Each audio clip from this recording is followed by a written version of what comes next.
Salut tout le monde et re-bienvenue sur ma chaîne YouTube. Aujourd'hui, on va parler des nœuds. En fait, je vais vous montrer comment faire un nœud en 8.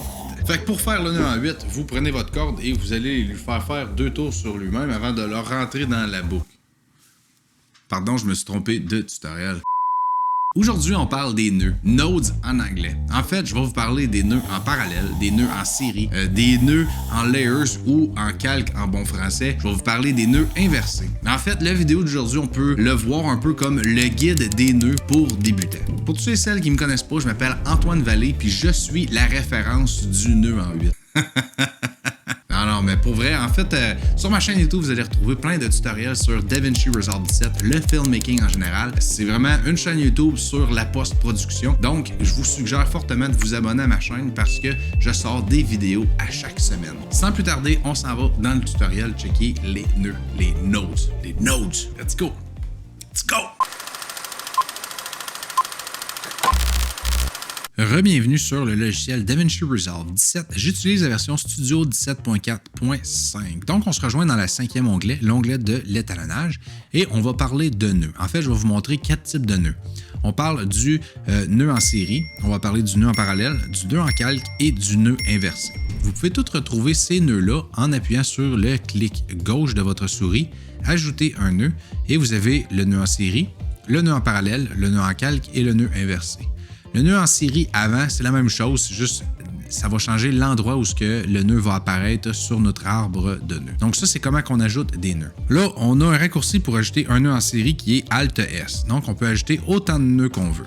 À quoi sert un nœud? Un nœud sert à ajuster, à appliquer une correction particulière pour étalonner notre plan. Pourquoi on veut appliquer certaines choses sur certains nœuds et pas juste tout appliquer sur un seul nœud? Il y a 2 grosses raisons. Raison numéro 1, si on voulait, par exemple, changer la couleur de mon coton ouaté, changer la tasse de thé, changer l'exposition de la lumière, on peut pas tout faire ça dans un seul nœud, il faut faire ça avec plusieurs nœuds. Fait que ça, c'est la raison numéro 1. Raison numéro 2, c'est pour l'organisation. En parlant de l'organisation, on peut libeller, on peut nommer nos nœuds. Donc, si on appuie le clic droit et on s'en va à changer le libellé, on est capable de nommer le nœud qu'on veut. Donc, le premier nœud, on pourrait le nommer Expo pour exposition. Vous pouvez aller dans DaVinci Resolve, personnalisation du clavier et changer ça. Moi, je l'ai changé. Quand j'appuie Tab sur mon clavier, j'ai automatiquement l'option de libeller mon nœud. Donc, ça, c'est globalement une petite introduction par rapport aux nœuds. Maintenant, les nœuds en série, on va parler de ça. Les nœuds en série, la manière que ça fonctionne, c'est qu'on a une image qui est notre plan régulier. Ensuite, cette image-là, à travers un pipeline, est linkée au nœud numéro 1, qui est linké au 2, au 3, et ça s'en va au output qui va être le résultat final. Un nœud en série va toujours se fier ou étalonner sur le nœud qui le précède en arrière de lui. Donc, en ce moment, ça, c'est notre image de base non étalonnée. Donc, on va augmenter notre gamma pour augmenter l'exposition. Le nœud numéro 2 va travailler à partir de cette image-là. Un peu comme si on les mettait un par-dessus l'autre pour eux qui sont habitués, par exemple, avec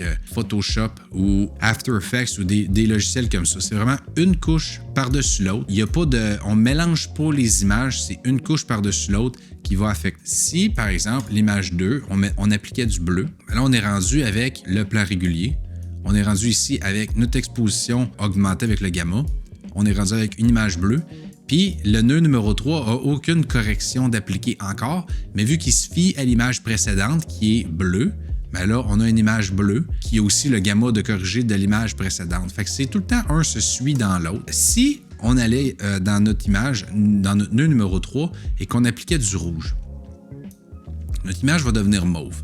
Oui, c'est vrai que ça marche une couche par-dessus l'autre, mais bleu plus rouge égale mauve. Donc, c'est pour ça qu'on a ce résultat-là. Puis, on pourrait continuer les nœuds en ordre de même jusqu'à temps qu'on arrive à un résultat qu'on veut. Fait que c'est une couche par-dessus l'autre. C'est les nœuds les plus populaires qu'on va retrouver dans l'onglet de l'étalonnage. Maintenant, je vais passer à d'autres nœuds. Donc, on va l'ajouter, ajouter un nœud, puis on va passer au nœud en parallèle. Donc, ce que je vous suggère de faire avant d'installer un nœud en parallèle, c'est d'installer un deuxième nœud en série. Ensuite, prenez ce nœud-là, ajoutez un nœud et ajoutez un correcteur en parallèle. On est rendu avec un correcteur en parallèle. Le raccourci pour ça, appuyez sur le nœud numéro 3 et c'est seulement Alt-P. Donc, on ajoute un autre nœud en parallèle. C'est sensiblement pareil il y a des différences, mais en termes du pipeline. Donc, on a notre image régulière qui envoie au nœud numéro 1. Le nœud numéro 1 envoie au 2, au 3, au 4. Puis ces 4-là renvoient un signal dans le nœud en parallèle. Ensuite de ça, on pourrait rajouter, par exemple, un nœud en série et continuer notre arbre. Le nœud en parallèle, qu'est-ce que ça fait?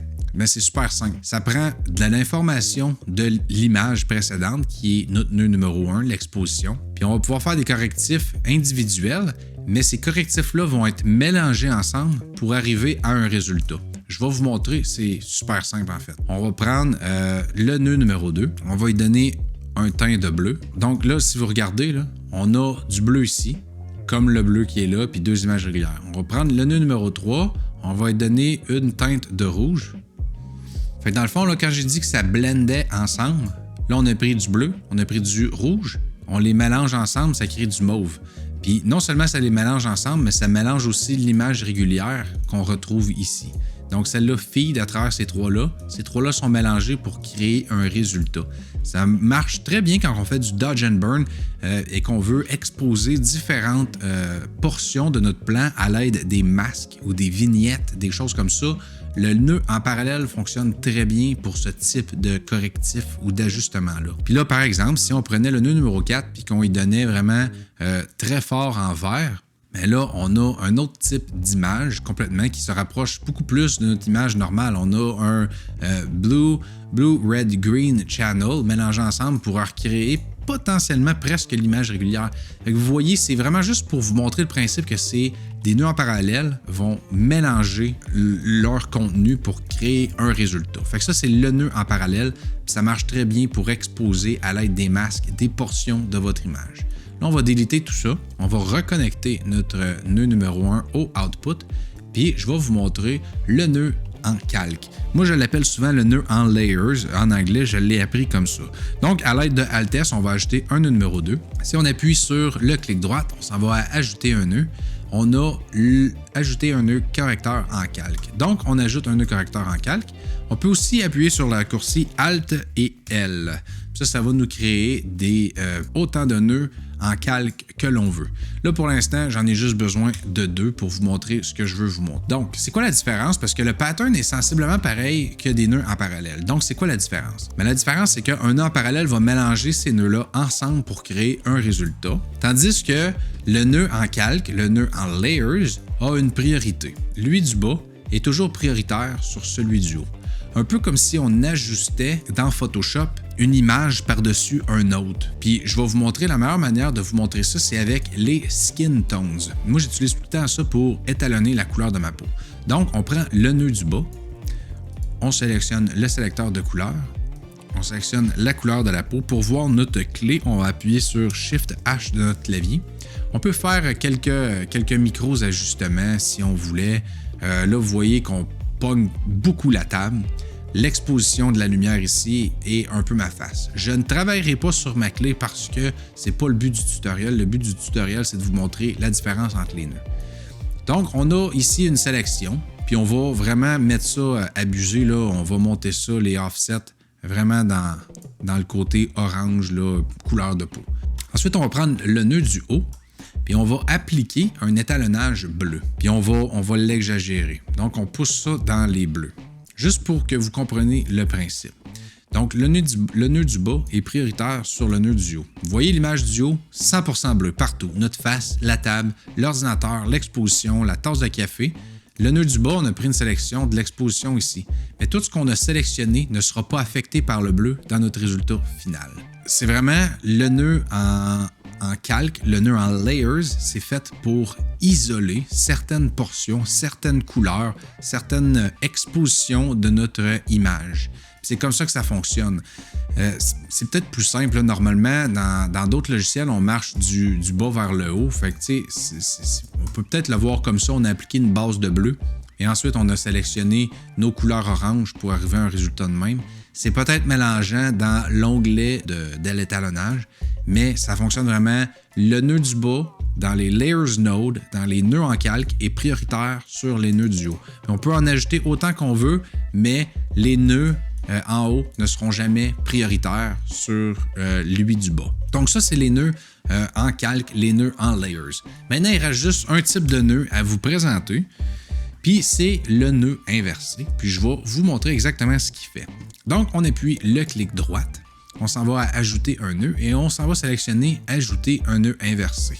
On l'applique. Boum. Le nœud inversé, voyez-vous cette ligne-là? Ça veut dire que votre nœud inversé est là, c'est le alpha channel.